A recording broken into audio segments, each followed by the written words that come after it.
Welcome to Crimson Guitars. Welcome to a Luthier's Teardown, and I'm particularly interested in this beastie. In Great Guitar Build-Off last year, Adair Guitars made an incredible Doctor Who themed guitar, and it was based on a vintage Yamaha SGV. I remember watching the Doctor Who episodes where he was playing that guitar and just being blown away by how damn cool the thing looked. Adair made it even cooler. You should check it out. I've wanted to get one ever since to actually look into it and see what was happening, and here we are. Brand new, literally brand new, unused, apart from me tinkling with it over the last few weeks. Let's take it apart, set it up, see what's up, and yeah, this one could be yours. Check the link in the description. Now, while I desperately want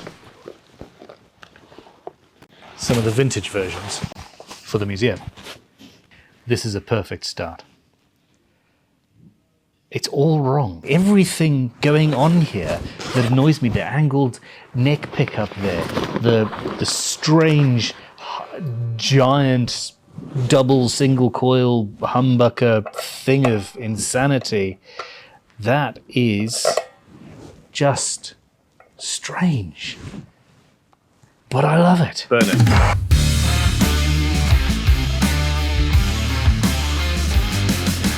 Perfect!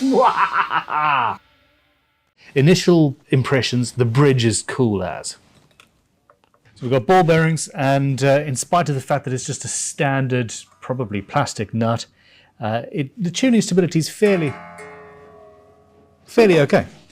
I do love the bridge. We're kind of doing weird, strange bridges at the moment after the Washburn and the Hofners and all that sort of stuff. Chris is now walking past going, what the hell is that? Isn't that cool? It's Seafoam Green Flying Samurai. Aren't they great? Yeah. Well, there we go. This is the problem with actually working from here, is I'm going to be interrupted a lot. But the bridge is really, really cool. But what's going on with the pickups? It's 3 single coils. I think they call them ferrite single coil pickups. This beastie here can be a humbucker, but can also be 3 single coils. And I've got a center detent pot here. So at a point, it locks in the center. And at that point, you've got a humbucker. That's that single coil. All the way on is that single coil. And yeah, it's all really cool, which means that you've got lots of flexibility with the 3-way toggle.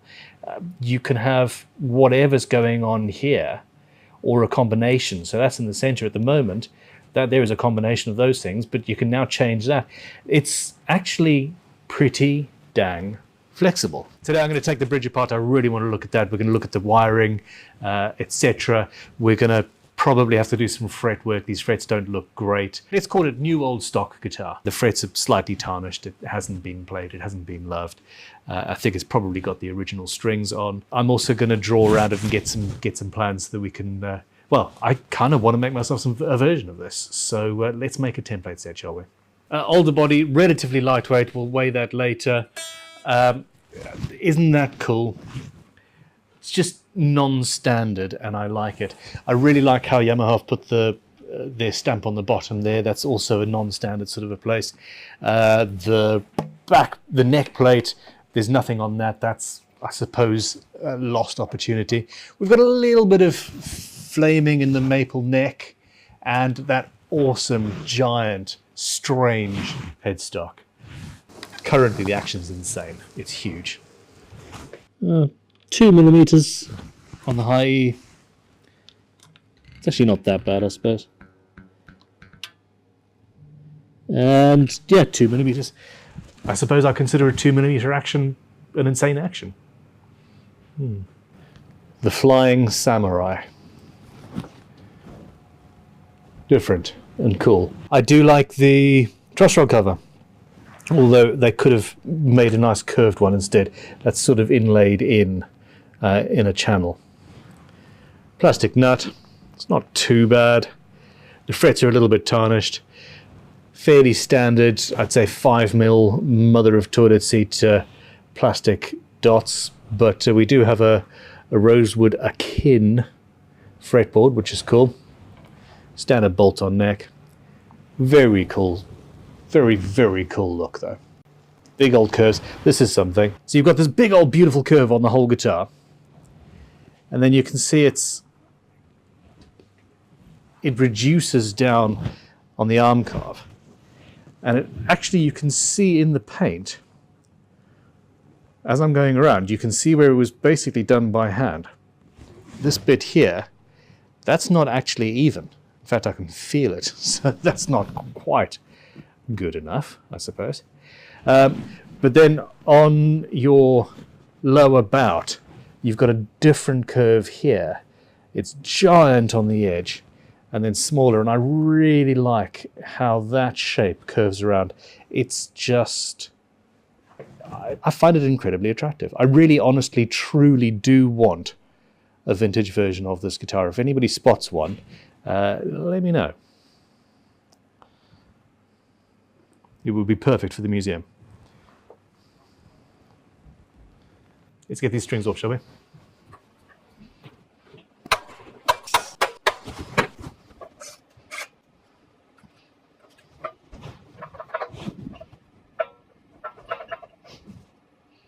Okay, let's get this out.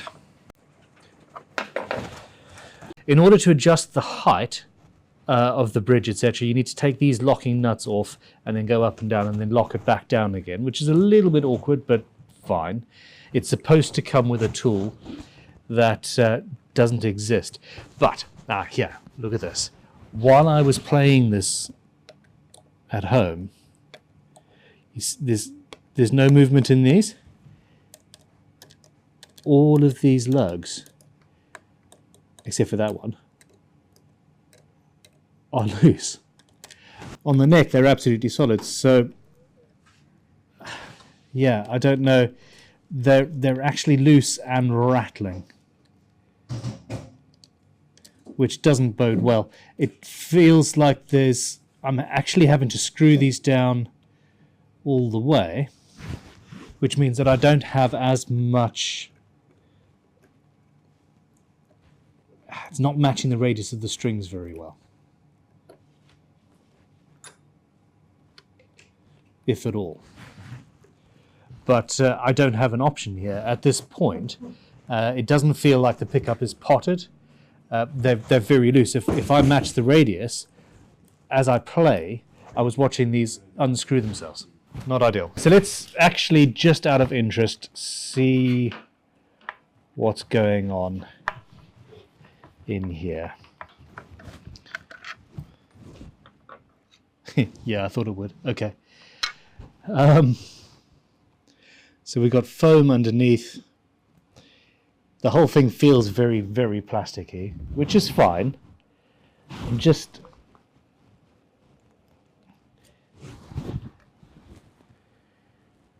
the thread actually is really not good here.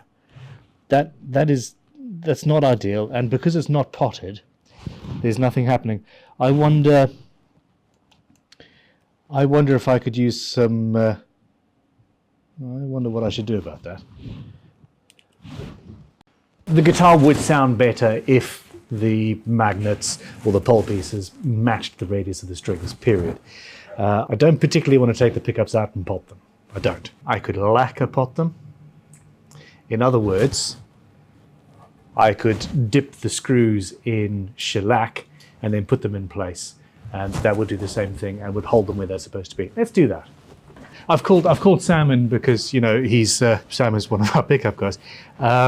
So I think what they've probably done is they've cast the thread thing, and it's just a cast thread, and it's just obviously shrunk as it's yeah, they've either just done that or they've shoved the screw straight into a hole that's not tapped, and it's just that's even worse. Yeah, who knows? But there is not much thread in there. No. So, well, that's it. I'm going to find some shellac and no, I'm going to find some coffee, and then I'm not going to get the two confused. I've done that before. don't do that. Yeah, workshop health and safety and all that. The funny thing is the neck pickup's absolutely fine. It's got the right radius and they're solid in there. But I was playing away and found myself watching one of the screws slowly unscrew and become pulled towards the strings. As you said it to me upstairs, I was like, what? Yeah, Not absolutely. something I've heard of before. Well, there we go. Quite small as well. But it can be fixed. It's fine. It's all good. I wasn't, yeah. Interesting. At this point, I was going to be taking the bridge apart and having fun and all that jazz, but no, we're fixing a pickup before we've even started. Woohoo. I think the interesting thing, though, is you've got a centered temp pot there, which is controlling those two. Okay. So far right, it's just the bridge. Far left, it's the middle, and in the middle section, you've actually got a humbucker. It's wired up as a humbucker. Yeah, that's cool. It is cool. That's cool. And then you put your three-way toggle in, and you've got actually, it's cool. Yeah, it is cool. Let's protect things, shall we?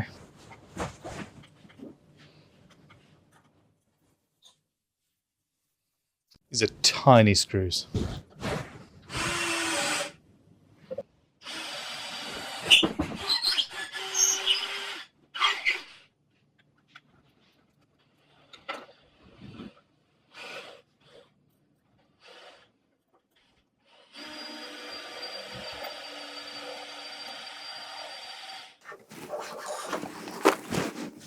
That's not a repair I ever thought that I would have to do. All right, coffeeed up. Let's have a look at this tremolo system. Okay, 2 springs. That's not ideal. That looks like cast cheap metal. Yeah, no thank you.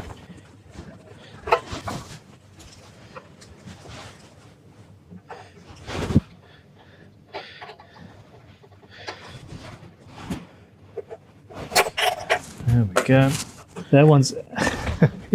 We've actually got some dirt, which implies that this has been played a little bit more than I thought. But, well, we don't have the ability to have more than 2 springs, which is annoying. We also have a spring that looks like it's actually glued into the hole. That looks nasty. And those 2 legs coming off the trem just look like cheap cast pot metal. We've got a sort of a U shape bolted onto the back of the trem. It's very janky, shall we say. Yeah, that's the one. Okay, so that really is super glued in place, or was at least. Nasty. And for all you guitar builders out there, this thing here, that is horrendously unattractive and absolutely unnecessary. If you give it a little bit of thought and solder this before the trem goes in, you can do the soldering underneath the claw and have it hidden and attractive. Oh, that screw is very loose. Yeah, those feel like they've only been basically finger tightened. Let's try it with this last one. I can unscrew it with my thumbnail.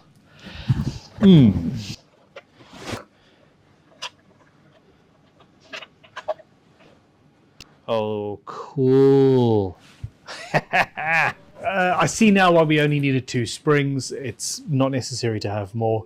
You've got a basic ball bearing or skate bearing, something like that, on a hardened steel post. And that's going into this cast U shape, or, well, yeah, that makes sense. And the whole thing is, it's actually quite cool. You're not going to dive bomb on this thing. This is the area where your strings are going in, and that's cool. Here's your bearings, and that's on a post. And design-wise, I like that. I think that's very, very cool. But then this whole system here, again, is very, very loose. These are... wonder if there's locking grub screws in there. Bye-bye. I don't know. It's cast. It's cast metal. It's fairly cheap. And, I mean, this isn't an expensive guitar. I think they're about £700 or £800. Before I put it back together again, let's use a little bit of the fretboard and finish cleaner.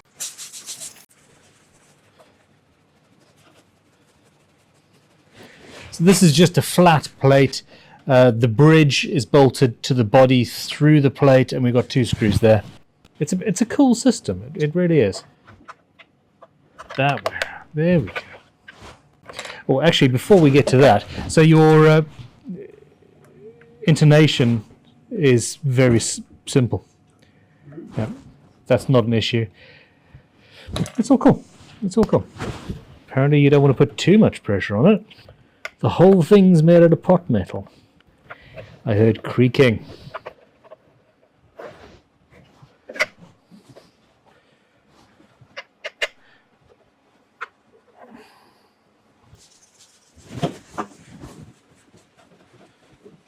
I don't think that's necessarily playing dirt. I think it's just dust. We do have a few little dents and dinks. It's not absolutely perfect. What is perfect, though, is the Crimson Guitars fretboard and finish cleaner. Literally, if we turn the cameras around, you'll see Dimitri using the fretboard and finish cleaner, working on a Gibson. That, yeah, got a little bit mistreated with furniture polish and other unsavoury applications, shall we say. All right, bridge is in. Let's get these springs back in and go from there. Oh, no, didn't like that. There we go. I'm going to take this neck off and we'll do all the fretwork, etc. But let me check it while it's under tension first, come to think of it. Well, that neck's perfectly straight. And that bodes well, but let's see what the frets themselves are doing, shall we?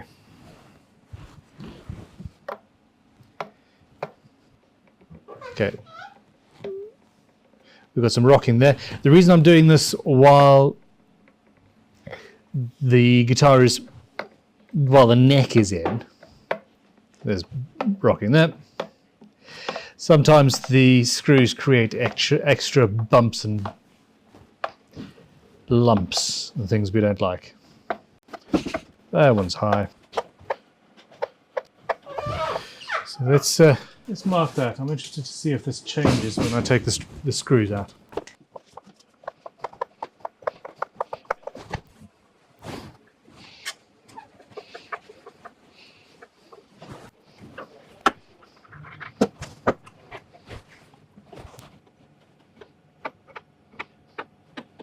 No changes that I can discern.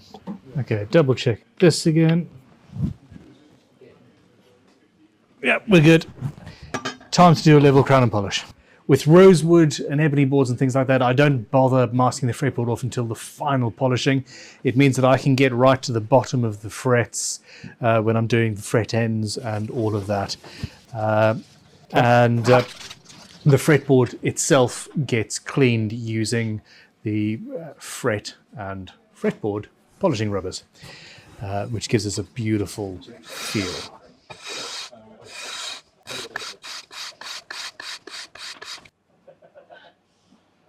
So that was only a very, very light level, and everything should be absolutely flat.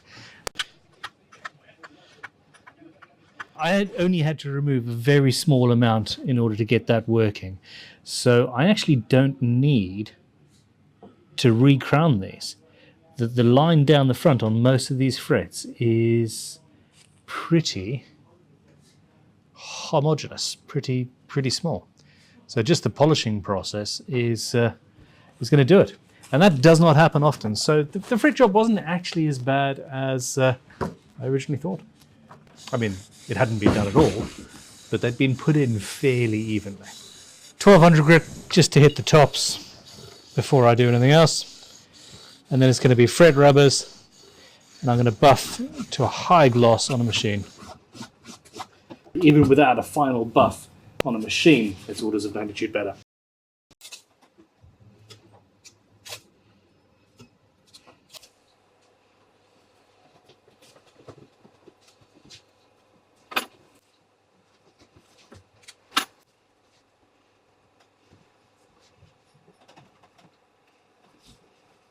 All right, I'm going to go into the other room where I've got a big buffing machine. I can't take the cameras in there. And I'm just going to hit this with a polishing mop and some jeweler's rouge, wearing a dust mask and some goggles, and life will be shiny.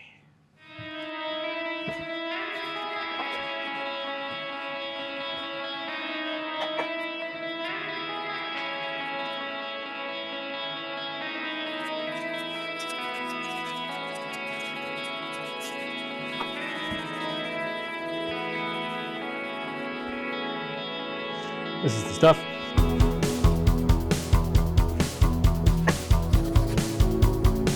Okay, after 5 or 10 minutes, buff all the excess oil off, and you're golden. Or rosewood, as the case may be. Oh my god, Ben, you're so funny!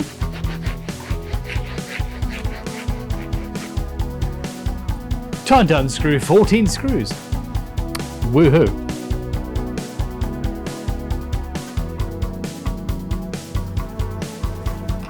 Alright, let's see what we got. No, the bridge is just a little bit in the way. There we go.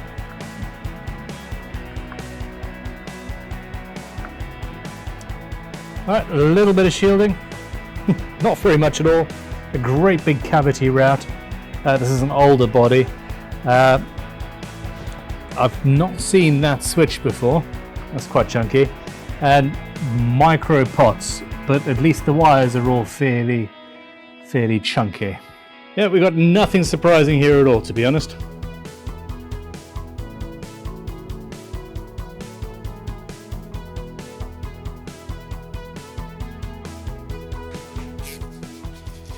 I think that this is sort of an old, potentially display model. I think it's been on display in a shop.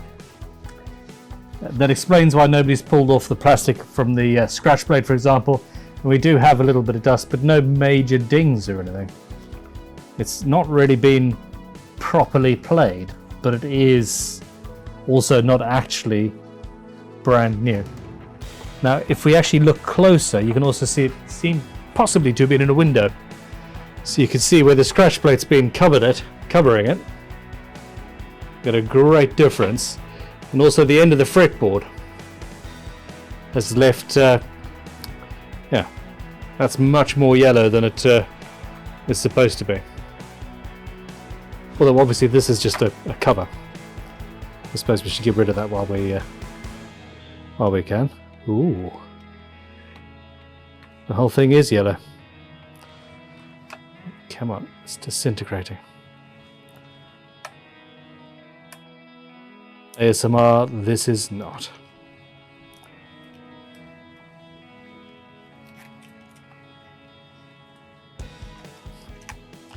I can't do this and hold the camera. I can't.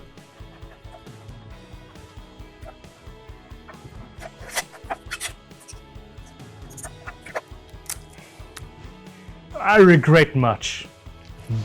I should have just left this well alone. This is built. Yeah. This is supposed to be fun, but the plastic's been on here so long it doesn't want to come off, and or at least easily. It's all over the place, and my life officially sucks at this point.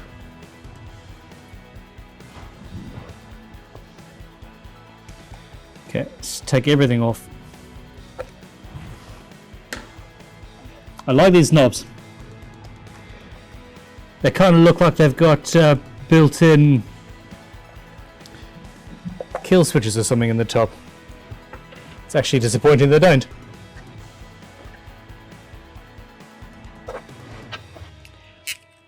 I'm going to be leaving this one for today. because, well, it's the end of the day, for one. But also in this state of undress, we can digitize this and create plans and templates. Now, the templates are not going to include this trem system. We will do them without a trem or bridge, actually, and you can choose whichever of the trems or bridges, etc., that you fancy using. That is, if I survive the process of getting this plastic off. Gosh darn it. It just... Yeah, there we go. Catch you on the flip side. Damn it, this stuff's annoying. Our Lord and Master Glue Gun is actually working to get rid of the goo. Back. The Glue Gun has actually done its job. That's absolutely fine. Let's get this beastie back together, shall we?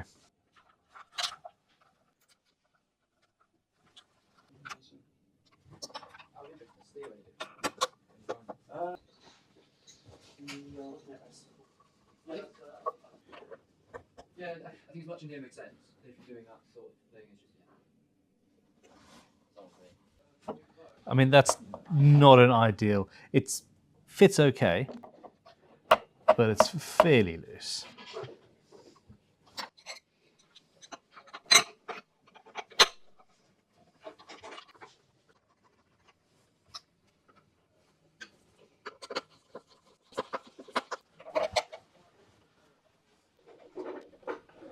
Such a cool mechanism.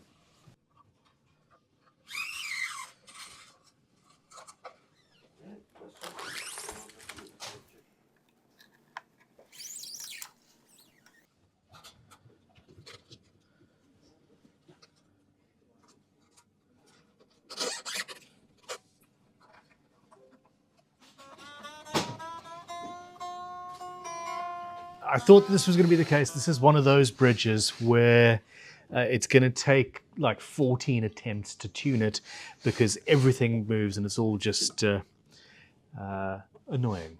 But it looks cool.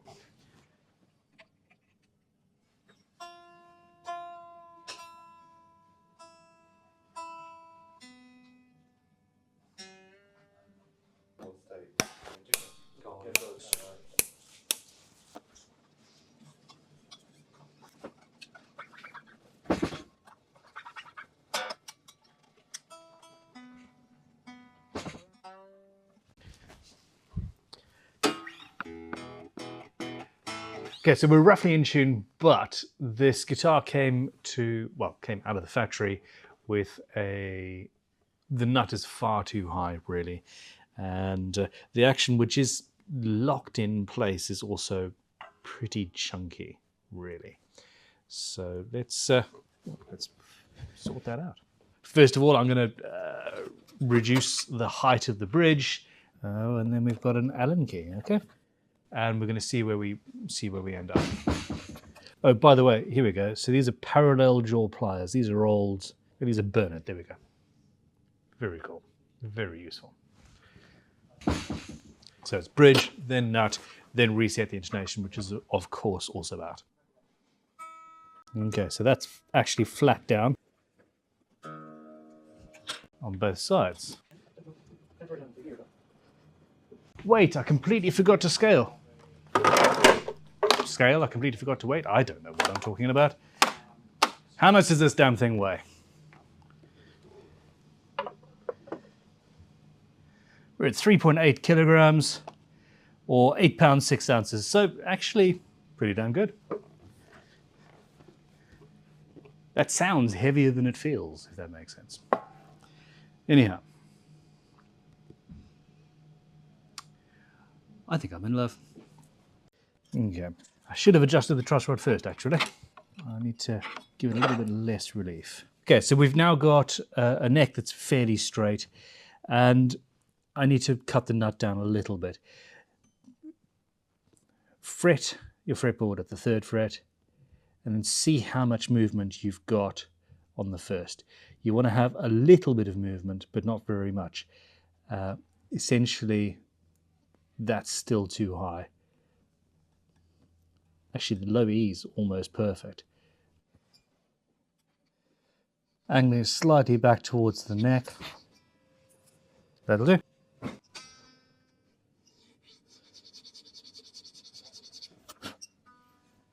And you want it to be an even feel across the board.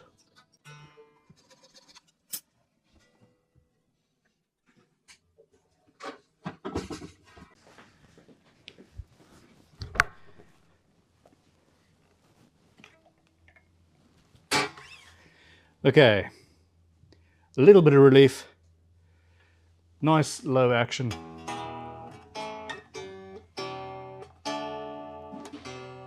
And it feels even across the neck. At this point, set the intonation and be done with it. Now that we're happy with the height, we'll put these locking nuts back on. Fiddly. I like the thinking behind this. They're like, okay, well, we have to use a grub screw for the height adjustment. That's not very pretty or comfortable. Why don't we just put a lock nut on it? And they've got the same thing on the end here, just lock nuts on the end of the adjustment. Okay, so the fretted note of the 12th fret is low, therefore I need to make the scale length a little bit shorter in order to sort the intonation out. Basically, if the fretted note is high, high being longer, you need to make it longer. That's how I remember this.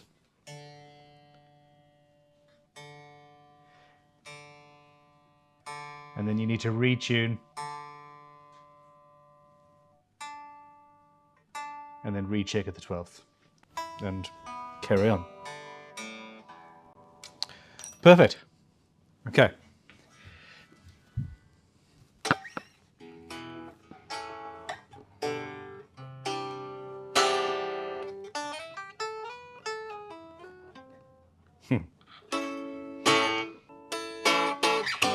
All right, I need some slippery slots nut sauce.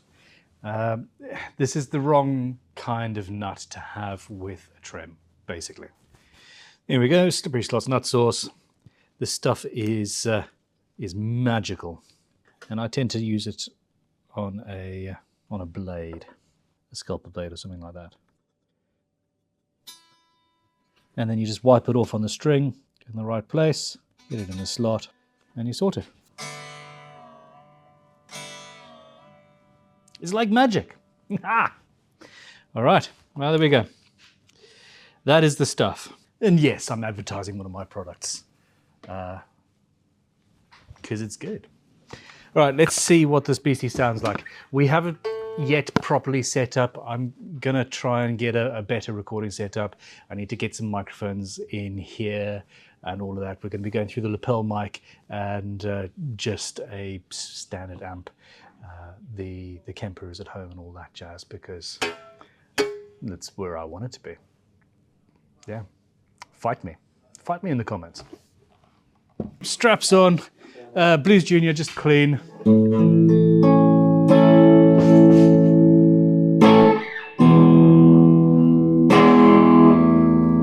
It's a little bit neck divey, this strap's a little bit slippery as well, so it's not too bad. Really. Anyway. Okay, master volume, master tone, which is cool. We're on the neck pickup.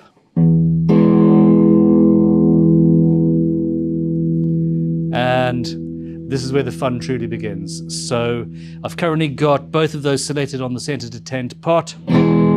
That's the middle, so this is all 3 pickups, which is a nice sound. I like that. And then this is the bridge in humbucker mode, with the volume, with the tone all the way up and the volume all the way up. And then center to tent all the way right, so it's just the bridge pickup. In single coil mode, and all the way left, and it's the middle single coil.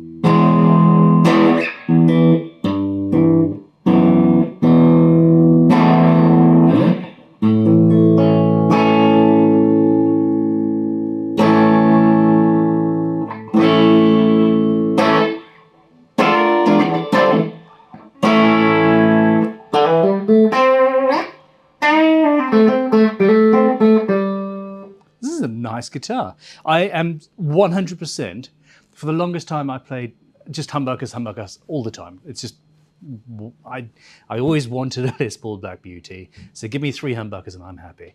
I am going to build a guitar with 3 P90s, and I'm going to use this wiring setup. It is so cool, it's very flexible, and I'm in love. So there we go.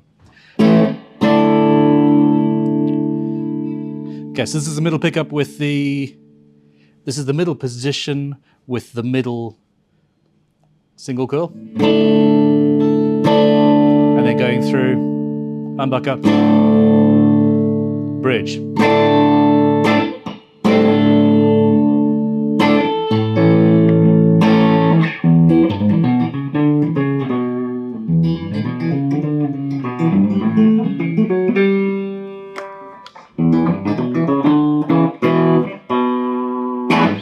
Alrighty, this guitar could be yours. Check it out in the description below for the next couple of weeks.